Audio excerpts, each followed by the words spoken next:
कृष्णाय वासुदेवाय हरे परमात्मने प्रणतः क्लेशनाशाय गोविन्दाय नमो नमः। वंशी विभूषितकरानवनीरदाभात् पीताम्बरधरुणबिम्बफलाधरोष्टात् पूर्णेन्दुसुन्दरमुखादरविन्दनेत्रात् कृष्णात् परं किमपि तत्त्वमहं न जाने।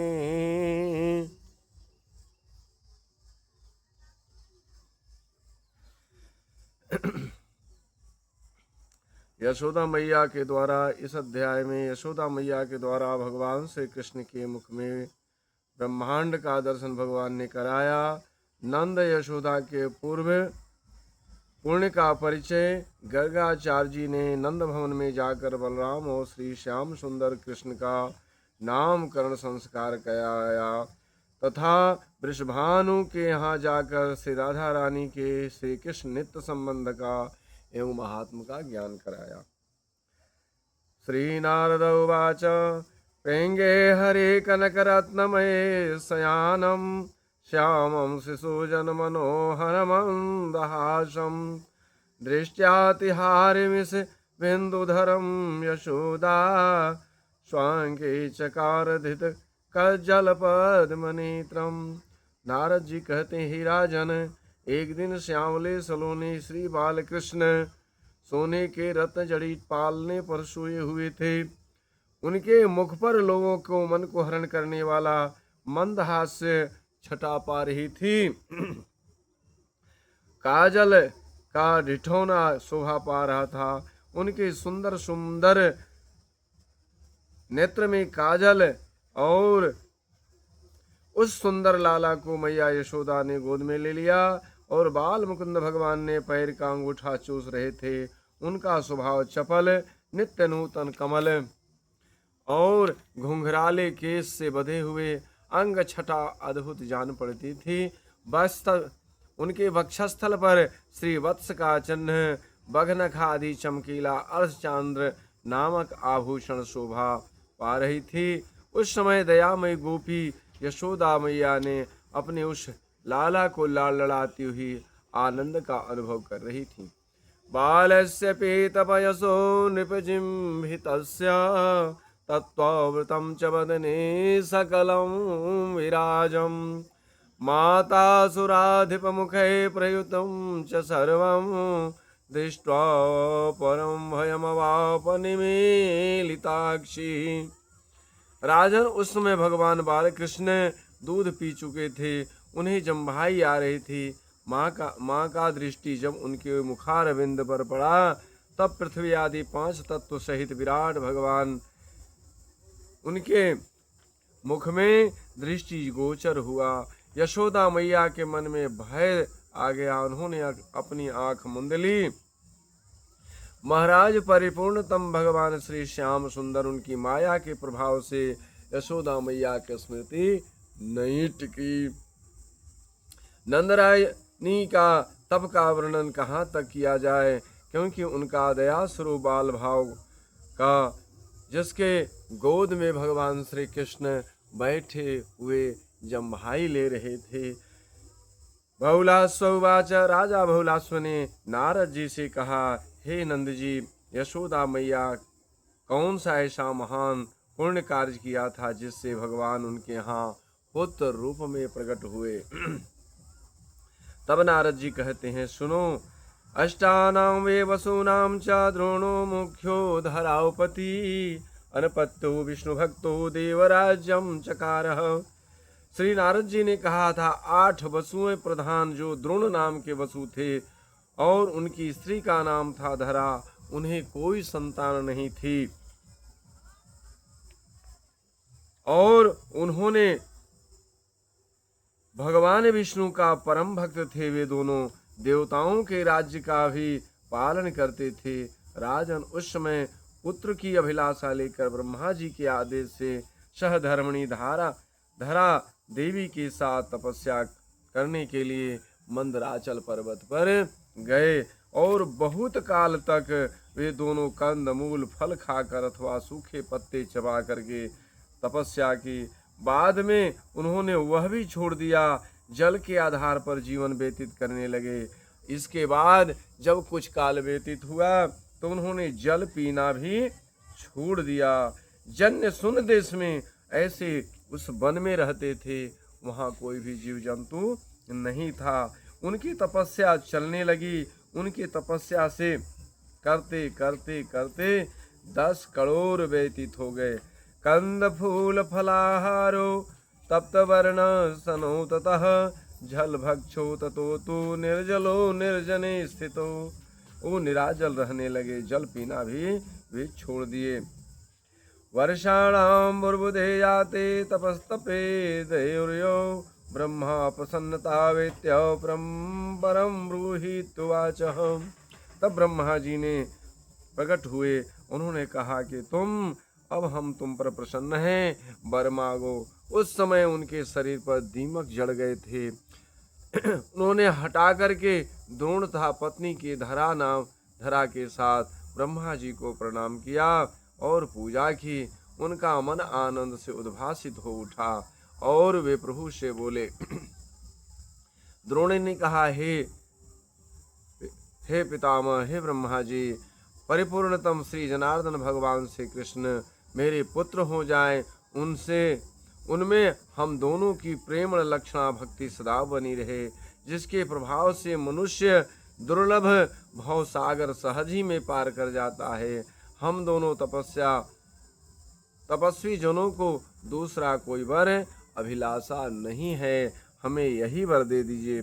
तब नारद जी कहते हैं, द्रोण नंदो भूत भूमो यशोदा सधरा स्मृता कृष्ण ब्रह्मवचः कर्तु प्राप्तो घोषे पितो पुराद। नारद जी कहते हैं, द्रोण ही इस पृथ्वी पर नंद हुए और धरा जो थी उनकी पत्नी यशोदा मैया हुई। भगवान श्री कृष्ण पिता वसुदेव जी की पूरी मथुरा में ब्रज में पधारे थे। भगवान श्री कृष्ण का शुभ चरित्र सुधा और निर्मित खान से अधिक मीठा है। गंधमादन पर्वत पर शिखर पर भगवान श्री नर नारायण के मुख से मैंने यह कथा श्रवण की थी। उनकी कृपा से कृतार्थ हो गया था। कथा में तुमसे जो मैं कहा मैं सुना, वह उसी समय मैंने सुना था। राजा बहुलाश्व कहते हैं, नंद गेहे हरि साक्षात् शिशुरूप सनातन किम चकार अवलेनापि तन्मे ब्रूहि महात्मनः। महामुनि शिशु रूपधारी भगवान सनातन श्री हरि ने नंद गृह में बलराम जी के साथ कौन सी लीलाएं की, आप मुझे वह लीला भी श्रवण कराने का प्रयत्न करें। श्री नंद उवाच, अद्य न पितरो देवा संतुष्टो अनन्यश्च पवित्रं मंदिरं जात स्म चरणेणुभिः। नंद जी कहते हैं, आज हमारे पितृ देवता अग्नि सभी संतुष्ट हो गए। आपके चरणों की धूलि पड़ने से हमारा परम पवित्र यह जो हुआ वह पवित्र हो गया। महामुनि, आप मेरे बालक का नामकरण कीजिए। गर्ग ऋषि जब उनके यहाँ पधारे तो गर्ग ऋषि को देख करके उन्होंने कहा कि हे प्रभु, मेरा घर यार पवित्र हो गया, क्योंकि मेरे संतान का अभी तक नामकरण संस्कार नहीं हुआ है। आप आए हुए हैं, मेरे पुत्र का नामकरण संस्कार कर दीजिए, क्योंकि ब्राह्मणों का आना जो है सदा शुभ माना गया है, शुभ होता है। तब गर्गाचार्य जी ने कहा, नंदराय जी, मैं तुम्हारे पुत्र का नामकरण तो करूँगा, इसमें संशय नहीं है, किंतु पूर्व काल की बात बताऊंगा। अतः एकांत स्थान में चलो। क्योंकि नारद जी कहते हैं, राजन, गर्ग ऋषि ने नंद यशोदा मैया दोनों को बाल कृष्ण एवं बलराम जी को साथ लेकर के गौशाला में चले गए। जहाँ दूसरा कोई भी नहीं था, वहाँ उन्होंने बालकों को नामकरण संस्कार किया। सर्वप्रथम उन्होंने गणेश आदि देवताओं का पूजन किया। स्वस्ति वाचन आदि मंगलाचार किया और मंगलाचारण करने के बाद गर्गाचार्य जी नंद जी से बोले, रोहिणी नंदनस्य नामोच्चारं शृणुष्व च, रमन्ते योगिनां यस्मिन् सर्वत्र रमते वा। जो रोहिणी के पुत्र हैं उनका नाम मैं पहले बताता हूँ, सुनो। इनमें योगी जन रमण करते हैं अथवा सब में रमते हैं। उनके गुणों द्वारा भक्तों को मन में सदैव रमे रहते हैं, उनका नाम संकर्षण होगा। दूसरा, गर्भ का संकर्षण होने से उनका प्रादुर्भाव हुआ है, अतः वे संकर्षण के नाम से प्रसिद्ध होंगे। अशेष जगत का संहार होने पर भी शेष रह जाते हैं, इसलिए उनका शेष भी नाम जानते हैं। सबसे अधिक बलवान होने पर बल के नाम से विख्यात होंगे, अतः उनको बलराम भी कहा जाएगा। नंद, अपने दूसरे पुत्र का नाम सावधानी से सुनो।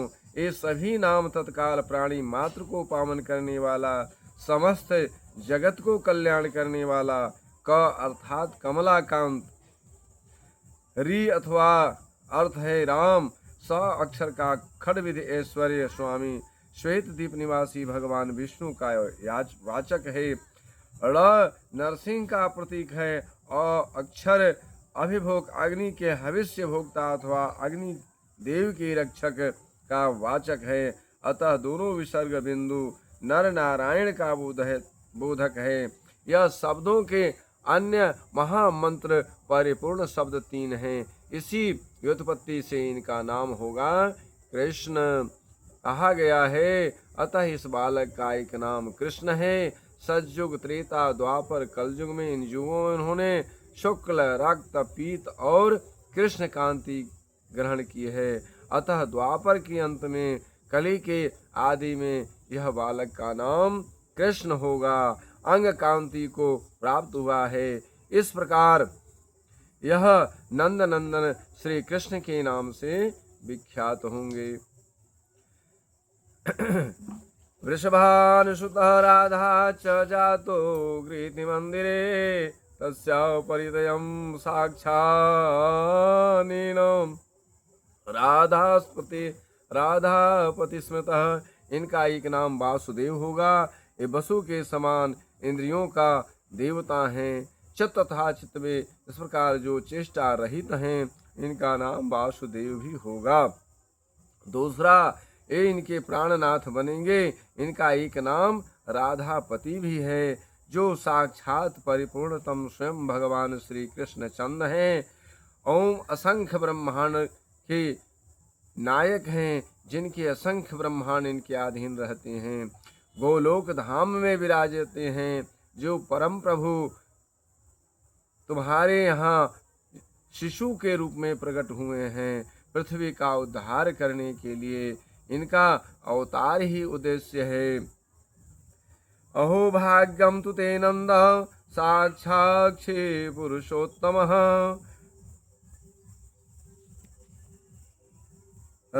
स्वगृहे वर्तमानोऽयं शिशुरूप परात्परः।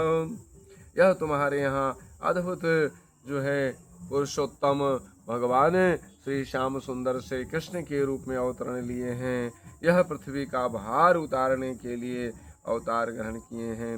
नारद जी कहते हैं, यो कहकर गर्ग ऋषि ने जब नामकरण संस्कार कर दिया और वहां से नामकरण संस्कार करने के बाद वहां से चले गए। नंद बाबा और मधुसूदा मैया ने अपने परिपूर्णतम कृत माना। तदनंतर ज्ञान शिरोमणि ज्ञानदाता मुनि श्रेष्ठ गर्गाचार्य जी ने यमुना जी के तट पर सुंदर विषभानुपुरी में पधारे। वहां पहुंच करके उन्होंने इंद्र की तथा दंड धारण करने वाले साक्षात धर्मराज की भांति सुशोभित हुए। बड़े बड़े यज्ञ करने पर देवताओं को भी अनेक जन्मों का जिनके झांकी सुलभ नहीं होती है, उनके लिए जिसका वर्णन नहीं होता है, वे साक्षात राधा रानी तुम्हारे मंदिर में आंगन में शिशु रूप विराज रही हैं। अतः बहुसंख्यक गोप और गोपियां साक्षात दर्शन करती हैं। नारद जी कहते हैं, श्री राधा रानी और भगवान श्री कृष्ण का यह चरित्र प्रशंसनीय है। वृषभानु और कृति दोनों अत्यंत विस्मित तथा आनंद से आह्लादित हो उठे और गर्गाचार्य जी से कहने लगे। वो दोनों दंपति कहते हैं, राधा शब्दस्य हे ब्रह्मण व्याख्यानं वद तत्वतः ततो संशयाक्षेता कोपि भूयो महामुने। राधा शब्द को तात्विक व्याख्या बताइए। इसे भूतल पर इस नाम का दूसरा क्या है? गर्गाचार्य जी ने कहा था, एक समय की बात है, मैं गंधमादन पर्वत पर था। वहां जो है अपने शिष्य वर्ग के साथ था। भगवान नारायण ने केसरी मुख से सामवेद का यह सारांश सुना था। रकार अर्थात रमाकार आकार से गोपियों का और धकार से धरा का और आकार से बिरजा नदी का ग्रहण होता है। अतः परमात्मा भगवान श्री कृष्ण सर्वोत्कृष्ट तेज रूपों में 4 रूपों में विभक्त किया है। लीला, भू, श्री और बिरजा वे 4 पत्नियां हैं। उनका चतुर्विध तेज है। वे सब की सब इस कुंज भवन में आकर के श्री राधिका रानी के विग्रह में लीन हो गई हैं। इसलिए विद्वद जन श्री राधा रानी पूर्णतमा कहते हैं और गोप मनुष्य कटिहार सा राधा कृष्ण के नाम से उच्चारण करेंगे। बोले वृंदावन बिहारी लाल की जय। राधा रानी सरकार।